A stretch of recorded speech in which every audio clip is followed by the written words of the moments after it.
This video is for the 3D paper box project in the robotics program at Princeton Community Middle School. The instructions for this project also apply to the pentagonal prism box project, which comes next, and also the paper dice project, which follows that. On our first instruction, it says print your name on the line on the box that says your name. If you have a big name, you might just want to put your first initial and then your full last name. I'm putting J. Doe for John Doe as my fictional student. Next it says score all the dashed lines with a pen or a pencil if that's all you have. Really try to get an ink pen and avoid using a pencil for this. In order to score a line, we need something other than the hard surface that we're working on. So here I've got a pad of paper. There's about 6 sheets of paper stapled together. I'm going to put this on top. And then I need a straight edge. You could use a ruler. I'm using a craft stick or something around your house that can guide your pen while you're pushing down hard. Don't try to do this freehand.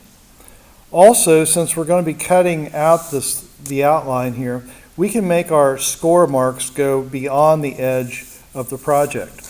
When I turn the paper over, I can see and feel my scored line. If you cannot feel it, you'll need to push down harder when you try doing it again.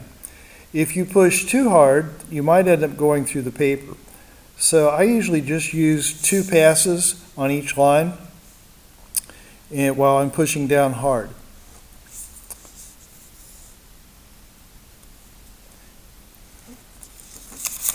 Now here we've got lines that go all the way across, and we can do all of those at the same time.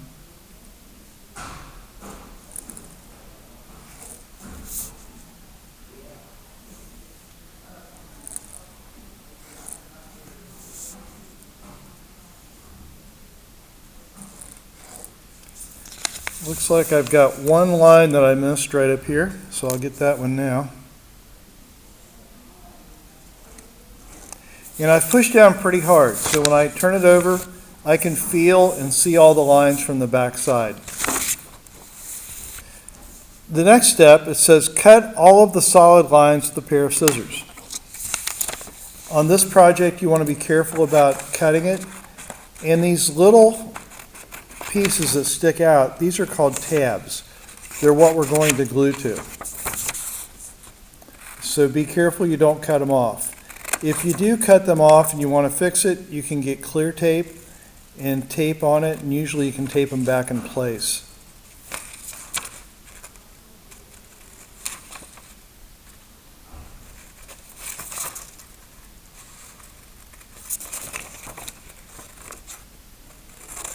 Now this project, you don't need to worry about coloring it in. You're just putting your name on it, learning to score, to cut it, and then put it together. When you get to the next project called the pentagonal prism box, you will be decorating it, and you can use crayons, pencils. If you want to use markers, that's fine, but check the water-based markers if that's what you've got. Check those first to make sure it doesn't make your paper wrinkle up.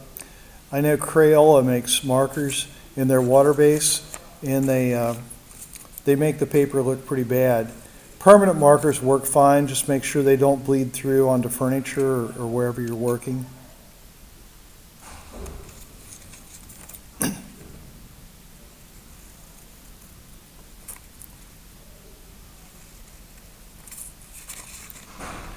You have 2 patterns on your paper. You only need to do 1 box. So there's one there in case you make a mistake. And usually when you're doing this for the first time ever, it's not unusual to make a mistake. If you make a mistake on the second one, you should be able to go to Google Classroom and print one out on your own. Or you can always come to school or have your parents stop by school and pick up another paper. Looks like we've got everything cut out. In our class, when you see a dashed line, that means fold. When you see a solid line, usually that means that's where you cut. Okay, I'll get my paper pad out of the way. And it looks like all of our dashed lines have been scored and all of our outlines are cut. Okay, now we're going to fold all the way over on every one of these lines that are scored. So you fold it over and then you straighten it back out. And if you scored it right, you should be able to fold it really easily, and it should be very accurate. For those students that don't score their paper and try to put this together, it's easy to tell that they didn't follow directions because instead of having corners that are squared off at 90 degrees, they're kind of rounded and usually wrinkled, so they don't look too good. Okay, it looks like I've folded everything. Yeah, it does. So on our next direction, where it's step 4, where it says fold all the scored lines, then step 5, one at a time, apply glue stick glue to the tabs and begin assembling the box. Tabs go on the inside and attach the lid last. Now, the lid, it really isn't a lid. We're just calling the last piece the lid. And on the paper, I think I had instructions, I had an arrow pointing. Yeah, on the paper it was sitting like this, and there was an arrow pointing and saying this was the lid. So it's going to be best if you attach that part last. Okay, we're going to use glue stick glue. If you have other kinds of glue, you can probably use it. Glue sticks glue is nice because it usually doesn't cause wrinkles. If you have this purple type of glue, it works pretty well too because you can tell when it's dry, it becomes clear. Okay, and we usually do these one at a time. So I've put glue on that tab, I put it on the inside, and I press down for 30 seconds would be good. I don't know that I did it for 30 seconds, but usually 30 seconds is about right. If it comes loose, you can always fix it. And if you don't work quick enough, this school glue, it'll dry out in about a half a minute. So you have to work quickly enough to make sure you get it in place. If you put yours together and it doesn't look that great, try making another one. It doesn't take that long. I'm giving you 1 day for making this project, 2 days for making the prism box because you're going to decorate it. So I'm figuring 1 day to decorate it. Some students really do a good job spending a long time and try to do a great job on it. And then on the last project, paper dice, you're making 2. So I'm figuring it's going to take 2 days to do that. Okay, we've got our 4 corners put together now.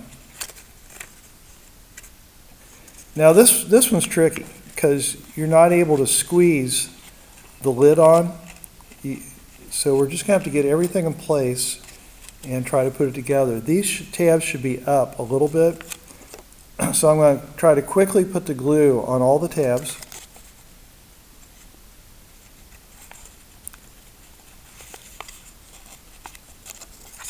Here's one tab. Here's the short tab.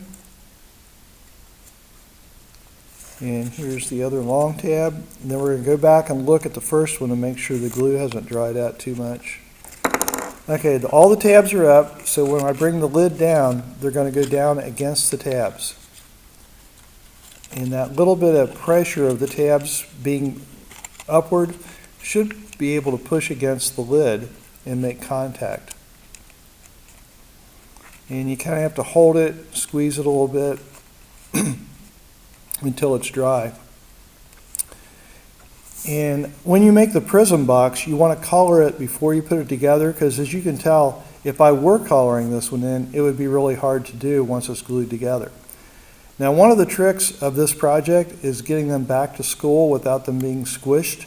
So if you've made 4 projects, that would be this project, the 2 dice, and the prism box, that's going to take up some space and you just can't throw those in your notebook, you just can't throw them in a book bag.